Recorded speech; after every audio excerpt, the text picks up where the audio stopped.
ويا صاحبي الكسور بعد 10 كان عصب ما انتو حد يرد نفس عليها هو هات conversation قيبتي اللبات mother and her son او كشي كسانا مركاد هو يسودا كلا عنو جيدا part 2 welcome again هو إذا سبب يحتير mom okay هجاك can you tell me مي شيء كتا about وحكو سالسان what you are studying وحد كبرنيسيد in English right now وحدا English كأد كبرتيد وحمي إي شيء كتابة دي son ويلكا سبب يحليها teacher معلمكو is teaching us وحونا بريا about countries وح ودمada ku saabsan ayuuna baraya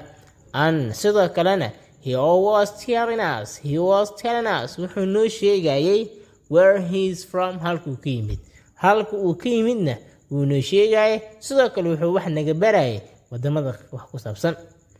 mom hooyada waxay tiri where is he from halkuu ka yimid where is he from halkee ayuu ka yimid isagu son wiilkaas soo bad wuxuu leeyahay he is from Somalia isaga Somalia ayuu ka yimid he is from Somalia ayuu ka yimid what is his name waa maxay magaciisa what is his name waa maxay magaciisa son wiilkaas soo bad wuxuu leeyahay his name is RK magaciisu waa RK his name is RK magaciisu waa RK his name is RK magaciisu waa RK